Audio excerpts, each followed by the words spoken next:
صعب اليومين دول انك تلاقي صديق وفي، ولو لقيته صعب تعوضه. فتعالى نعرف بطل فيلمنا دافع عن حق صديقه ازاي حتى بعد 23 سنة. صلى على النبي ويلا بينا. بتبدأ احداث الفيلم في سنة 71 لما كانت الدنيا بين الهند وباكستان متوترة بقالها كذا سنة وكل شوية حرب، وبنشوف قاعدة جوية هندية بيحصل عليها هجوم شرس جدا من القوات الباكستانية بسيل من الطيارات والصواريخ. بس القوات الهندية بتنجح انها تضرب طيارة بصاروخ، فالطيار بينط بالباراشوت وبتاخده القوات الهندية كأسير. بعد كده بيبلغوا القائد أهوجة باللي حصل، وبيجي جري عشان يحقق مع الأسير وهو قائد السرب الباكستاني واسمه أمجد حسنين. بيبدأ أهوجة التحقيق معاه وبيعرفه بنفسه. أمجد بيقول له انت بقى قائد سرب النمور، انا بحييك على شجاعتك، الوصول لمدينة سرجودة صعب برضه. أهوجة بيسأله لو كان طار بطيارة ستار سترايكر وقت الحرب. أمجد بيقول له ايوه، وخدت كمان ميدالية الشجاعة الباكستانية سنة 65. أهوجة بيستغرب جدا لأن باكستان اتهزمت في 65، بس أمجد بيقوله إنه خد الميدالية دي لأنه وقع طيارة من بتوعهم في معركة سرجودة. ساعتها بتبان الصدمة على وش أهوجة. وبنرجع بالزمن لسنة 65 لسرب النمور لما كان أهوجة قائد السرب ساعتها، وبيقول للسرب إنه هيحضر التدريب بنفسه وكل واحد لازم يبين مهاراته في التدريب ده. بيبدأ التدريب وكل الطيارين بيبقى أدائهم كويس جدا، وأهوجة بيبقى متابع التدريب بنفسه ومعاه المساعد بتاعه ميتا. ووسط الطيارين دول كان موجود طيار محترف جدا عن الباقيين اسمه تابي، وهو ده الوقت اللي أهوجة عرفه فيه. تابي كان متميز جدا وبيعشق الطيران، واثناء التدريب وهو بيطارد واحد من زمايله خرج عن الحد المسموح، فالاجهزه في الطياره علقت والطياره كانت هتقع، لكنه قدر بذكائه انه يرجع الارسال تاني ويوازن الطياره ويخلص التدريب على خير. بعد كده أهوجة بيروح يقابل لورانس القائد وبيساله عن اخبار التدريب. أهوجة بيطمنه انه كله تمام. لورانس بيقول له يشدوا حيلهم شويه لان تقرير الاستخبارات اللي جه بيقول ان باكستان بتستعد للحرب، وان جالها طيارات ستار سترايكر من امريكا وبيتدربوا عليها ليل نهار، وهم امكانيات الطيارات بتاعتهم على قدها شويه. بس أهوجة بيطمنوا انهم هيعملوا كل اللي يقدروا عليه. بيعمل أهوجة اجتماع لسرب النمور وبيديهم محاضره عن طياره ستار سترايكر اللي تعتبر احدث طياره ساعتها واقوى من الطيارات الجويه الهنديه مرتين ثلاثه. واحد منهم بيساله طب ازاي هنواجههم بطياراتنا دي، فبيقوم تابي ويقول له عاوزك تضربني بكل قوتك. ولما بيعمل كده أهوجة بيعكس الضربه ويلبسه في الدولاب. بعد كده بيقول لهم انهم يقدروا يحولوا نقط الضعف لنقط قوه، وده بالظبط اللي هيعملوه مع الستار سترايكر. بعد المحاضره تابي بيعتذر لأهوجة انه تعدى الحد المسموح بيه اثناء التدريب.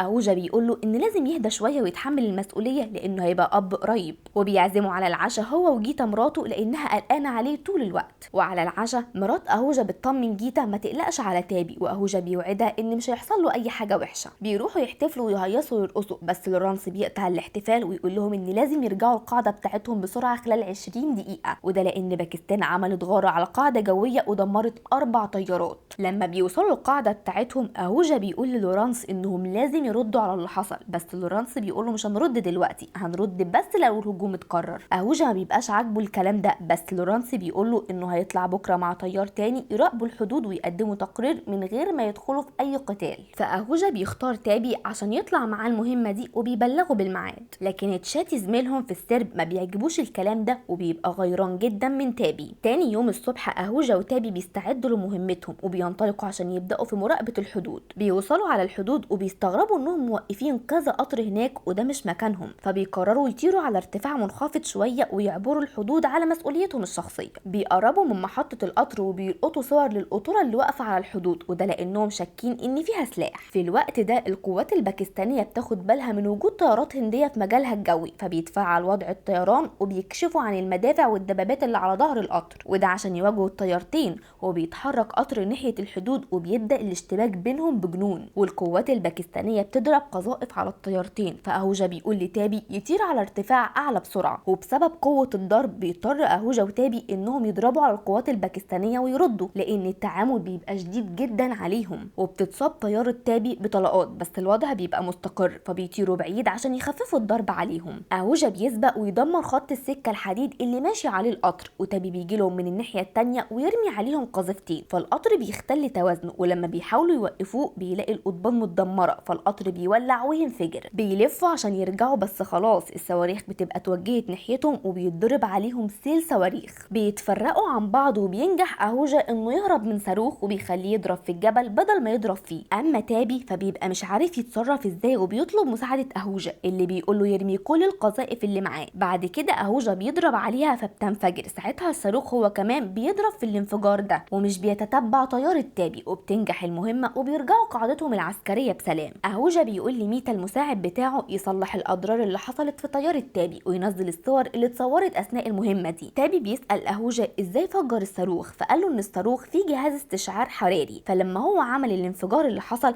خدع جهاز الاستشعار ده وخلاه يتتبع الحرارة ويضرب بعيد عن الطيارة. وتابي بيبقى منبهر جدا بذكاء اهوجا. اما لورانس فبيزعق لاهوجا على اللي حصل في طيارة تابي وان ده مش وقت بوظان طيارة، وبيقول له انا قلت لك استطلاع مش معركة. لكن اهوجا بيشرح له ان مش هما اللي بدأوا ضرب، وان تابي طار على ارتفاع منخفض عشان يلقط الصور المهمة دي، وبيوري له الصور اللي تثبت ان باكستان بتنقل كل مدافعها وقواتها على الحدود واكيد ناويين على حاجة، فاحنا لازم نهاجمهم قبل ما يسبقونا. لورانس بيقول له مش هينفع، انت عارف ان احنا دولة طيبة ومسالمة، لكن انا هبعت الصور والفيديوهات دي للقيادة وهستنى الاوامر. تاني يوم اهوجا بيعرض على لورانس خطة عشان يهاجمه، لكن لورانس بيقول له ان لسه ما جالوش رد من القيادة. اهوجا بيحاول يفهمه ان الخطة لازم تتنفذ قبل الساعة 4 لان طياراتهم ما تقدرش تطير بالليل، فبيقول له جهزوا انتوا بس وانا هتابع مع القيادة. وبعد ما السرب بيجهز وبيجهزوا معداتهم واسلحتهم القيادة بترفض الهجوم. اهوجا بيبقى واقف يتكلم مع ميتا ومرة واحدة بيسمع صوت هو عارفه كويس قوي، وقبل ما يستوعب بيلاقي صاروخ اتضرب عليهم طيرهم من مكانهم، فبيتضرب جرس الانذار وبيتعرضوا لهجوم صعب جدا بيتضرب عليهم سيل من الصواريخ. وبسبب الضرب ده ميتا بيموت وبيموت ناس كتير جدا من سرب النمور. بيحاولوا يشتبكوا ويدافعوا بس الضرب بيبقى شديد جدا وهم مش ملاحقين، الضرب زي المطر والنار في كل مكان. اهوجا بيجري وسط النار دي وهو بيحاول يتفادى القذائف اللي نازله ترف من كل حته لحد ما بيوصل لمفتاح الكهرباء وينزله عشان الضرب يهدى شويه، بس النار اصلا بتبقى مغطيه المكان ومنوراه والجنود عماله تموت بابشع الطرق. اهوجا بيحاول يضرب على الطيارات بس مفيش فايده، هم حرفيا تحت النار وكل اللي بيقدروا يعملوه انهم يهربوا ويتداروا في اي حته. ولما الضرب بيخلص الكتيبه بتبقى عباره عن خراب، طيارات متدمره وجثث مترميه في كل مكان. واهوجا حاسس انه في كابوس اللي كان بيحذر منه الصبح حصل وما قدرش يعمل اي حاجه. وبيتعمل جنازه عسكريه للي ماتوا في المعركه دي، واهوجا وزمايله بيبقوا في قمه الحزن وقلبهم مكسور على زمايلهم ولحظات الرعب اللي عاشوها. الحكومه الهنديه اخيرا بتفوق من الغيبوبه وبتعلن الحرب وبيصدر اوامر بتدمير معظم القواعد الجويه الباكستانيه. لورانس بيجتمع بالنمور وبيقول لهم الصبح مع اول شعاع نور هندمر 6 قواعد جويه باكستانيه ومهمتنا احنا قاعده منهم، والاهم اننا ندمر طيارات الستار سترايكر. لكن اهوجا بيقول له ان ال6 قواعد دي قواعد جويه صغيره كده مش هتاثر، واكيد الستار سترايكر مش في واحده منهم، لان الرئيس الباكستاني قال بنفسه ان القوات الجويه هجمت ورجعت في 30 دقيقه واستخدموا 11 طياره ستار سترايكر. فلو ركزنا في الكلام ده هنلاقي انهم اتحركوا من قاعده سرجودا اللي هي اكبر قاعده سريه ليهم وتعتبر قلب سلاحهم الجوي. لورانس بيقول له ان مستحيل يهاجموا سرجودا، طياراتنا ما تقدرش على المعركه دي اصلا. اهوجا بيقول له انه مجهز خطه وبيشرحها لورانس اللي ما بيبقاش مقتنع خالص، فتابي بيتدخل في الكلام وبيحاول يقنعه بس اسلوبه ما بيبقاش احسن حاجه وما بيعجبش لورانس. اهوجا بيهدي الدنيا شويه وبيقول له انهم جاهزين ويثق فيهم وبيوري له قائمه الطيارين اللي هيطلعوا المهمه دي، فبيقول لكل الموجودين يطلعوا بره وبياخد القائمه ويشطب على اسم تابي. بعد كده بتتعلق القائمه وتابي بيعرف ان اسمه اتشال وبقى من طيارين الاحتياط، فبيروح لاهوجا هو متعصب جدا لانه مش هيشارك في المعركه دي، لكن اهوجا بيقول له ان الموضوع خلص خلاص والقرار اتاخد. بعد كده اهوجا بيجتمع بفريقه ويديهم محاضره انهم لازم يرجعوا حقهم وحق زمايلهم ويدفعوا باكستان ثمن اللي عملته، وبيستعدوا عشان يجهزوا ويركبوا طياراتهم. وتابي بيشوفهم وهم رايحين للطيارات وبيبقى متضايق جدا انه مش عارف يطير معاهم. بتبدا الطيارات تتحرك واهوجا بيديهم التعليمات انهم 12 طياره متقسمه على 3 مجموعات، المجموعه الحمراء اللي هتطير في الاول بعدها الخضراء والزرقاء، وبعد ما الطيارات بتطير بيكمل باقي التعليمات وان مفيش اي تواصل عشان الرادار ما يكشفهمش. بس قبل ما يقفل جهاز الارسال بيأمن على ال3 مجموعات وبيكتشف ان المجموعه الزرقاء ما طارتش اصلا، وكده المهمه هتتم ب8 طيارات بدل 12. ومره واحده القوات الباكستانيه بتتفاجئ بالجويه الهنديه وهم بيضربوا عليهم سيل من الصواريخ والمكان بيبقى عباره عن كتله نار حرفيا. القوات الباكستانيه بتوجه الدبابات والصواريخ ناحيتهم وبتحاول تدافع بس الموضوع بيبقى صعب جدا لان الصاروخ اللي بيتضرب بيسبب خراب حرفيا، وبيقدروا يدمروا طيارات الستار سترايكر كلها، ولما طياره منهم بتحاول تطير بيفجروها بممر الطيران، وكمان بيفجروا برج المراقبه ومبنى الطيارين، وبتنجح المهمه على خير وبيرجعوا بسلام. وكل زمايلهم بيبقوا فخورين بيهم جدا وباللي عملوه وبيرقصوا ويحتفلوا مع زمايلهم. ووسط الاحتفال الاحتفال ده اهوجا بيعرف السبب اللي خلى المجموعة الزرقاء ما تطرش، واللي حصل ان بعد طيران المجموعتين الممر بقى كله عفرة جامدة، وده صعب طيران المجموعة الزرقاء. بس تابي خد عربية بسرعة واتجه ناحية ممر الطيران، ووقف فوق العربية عشان يوجه الطيارات ويرشدها لممر الاقلاع، وبفضله طارت المجموعة الزرقاء. بس لان اهوجا كان منبه عليهم ما يبقاش فيه اي تواصل وقافل الراديو بتاع الارسال، ما قدروش يتواصلوا معاه، واللي زاد وغطى ان الطيارة رقم 12 ما طارتش اصلا لانها عطلت. ساعتها اتفاجئوا بطيارة تابي على الممر وبيستعد للطيران بدل الطيارة العطلانة، ولورانس اول ما شاف طيارته اتجنن وامر انهم يبلغوه يرجع عن اللي بيعمله، بس هو كان قافل جهاز الارسال وما سمعش من حد وطار فعلا وراهم، وطبعا ما رجعش ولا حد يعرف عنه اي حاجه. اهوجا بيدخل للورانس اللي بيفضل يزعق ان ايه اللي مصبرهم على واحد زي تابي ما بيسمعش غير صوت نفسه ولا بينفذ الاوامر سواء مهمه او تدريب، وصوته من دماغه. بيبداوا يسالوا كل القواعد الجويه القريبه لو كانت طياره تابي هبطت عندهم، وكله بيقول لا، لحد ما بيوصل خبر ان في طياره هنديه وحيده اتدمرت في سرجودا والطيار بتاعها مفقود. في الوقت اللي بيوصل لاهوجا الخبر ده مراته بتكلمه تقول له ان جيتا مرات تابي خلفت بنت، وبتوقف الضرب بين الهند وباكستان. وبعد المهمه ب4 شهور سرب النمور بيتكرم بوسام الشجاعه ما عدا تابي، فبيروح اهوجا يقعد مع مارشال ويساله ليه تابي ما تكرمش وهو يعتبر في مهمه لحد دلوقتي، وبيطلب منه يجبر الحكومه الباكستانيه تحدد موقع تابي. بس المارشال بيقول له ان حسب تقرير لورانس تابي كان غير منضبط وبيتصرف من دماغه وخالف الاوامر، وبسبب كده ما نقدرش نعمل اي حاجه. اهوجا بيبقى حزين جدا وبيروح يزور مرات تابي وبنته، لكنها بتقابله مقابله جافه جدا لان محدش بيدور لها على جوزها، وكمان كلهم اتكرموا الا هو، وبتقوله انها مش عاوزه تشوف وشه تاني الا لو عنده اخبار عن تابي. بيمشي اهوجا وهو حزين جدا، وبعدها بتكتشف جيتا انه ساب الوسام بتاعه عند صوره تابي. وبنرجع للحاضر تاني سنه 71، وبيكمل اهوجا التحقيق مع امجد وبيساله ازاي وقع الطياره الهنديه في معركه سرجودا. امجد بيقوله ان ساعه المعركه دي رصدوا 8 طيارات هنديه وجاله امر بتدميرهم، فخد طيارته الستار سترايكر واتحرك. اهوجا بيقول له ازاي احنا مدمرين ال11 طياره كلهم؟ قال له بس كان في واحده انتوا ما تعرفوش عنها حاجه. وبيكمل كلامه ان لقى طياره هنديه قريبه منه، وطبعا عشان طياره الستار سترايكر احدث فقدر يدمر الطياره الهنديه دي بمنتهى السهوله،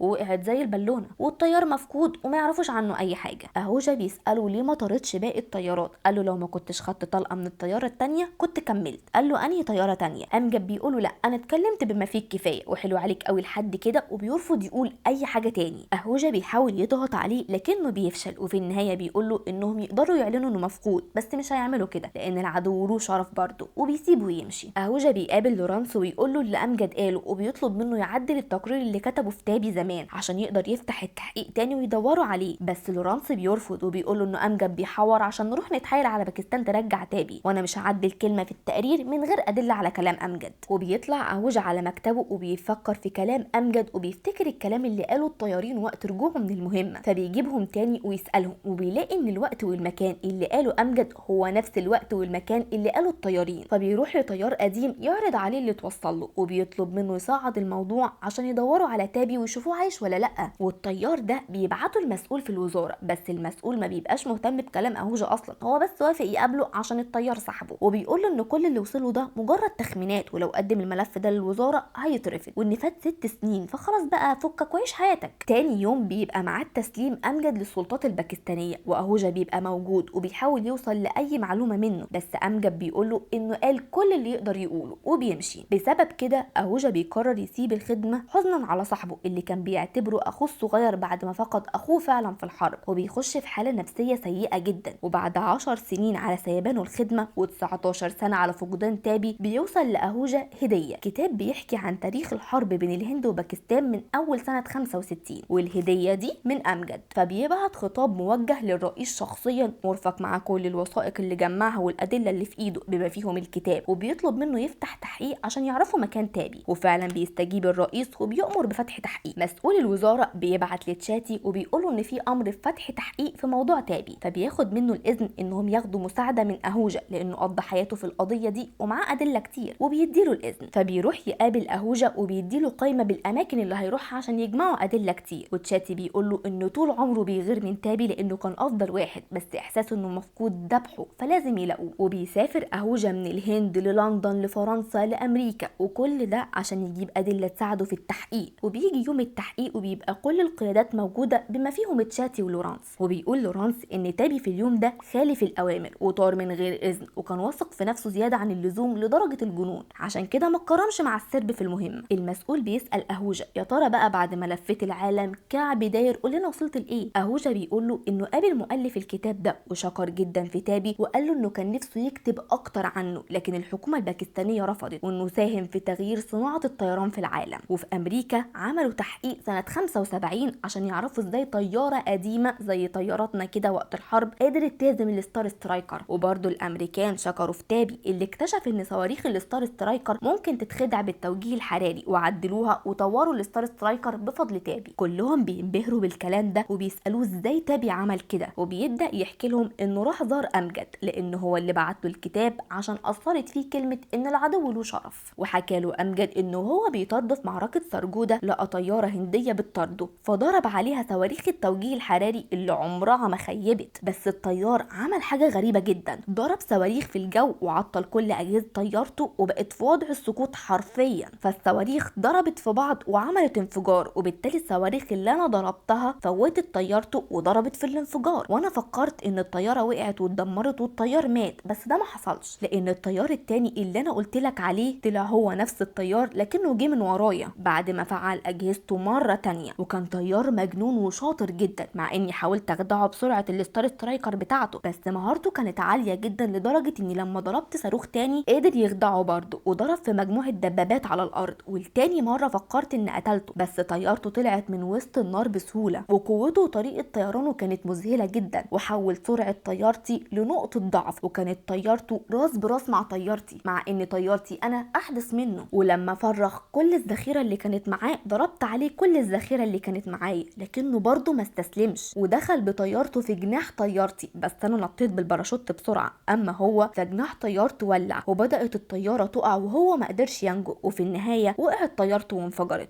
بعد كده امجد خده عشان يوري له قبر تابي ويزور، واهوجا بيديهم التسجيل الصوتي لكلام امجد وبيقول لهم ان لولا تضحيه تابي وتصرفه بجنون ما كناش رجعنا ولا اتكرمنا ولا نيله. لورانس لما بيسمع الكلام ده بيقول له ان تابي مش هياخد وسام الشجاعه، لكنه هياخد اعلى وسام في الهند، وفعلا بيتم تكريمه بعد 23 سنه، وجيتا مراته بتستلم الوسام بالنيابه عنه في حضور كل القيادات، وبيقف السرب كله يأدي لها التحيه العسكريه هي وبنتها اللي بتعلق لاهوجا الوسام بتاعه اللي سابه لتابي زمان، واهوجا بيبقى متأثر جدا باللحظه دي. وفي نهايه الفيلم بيتعرض الصور الحقيقيه للاشخاص الحقيقيين في الفيلم. وفي النهايه لو عجبك الفيلم دوس لايك وما تنساش تعمل سبسكرايب وتفعل زر الجرس عشان توصلك الملخصات الجديده، ولو في فيلم معين عاوزنا نلخصه ما تنساش تكتبوا لنا تحت في الكومنت.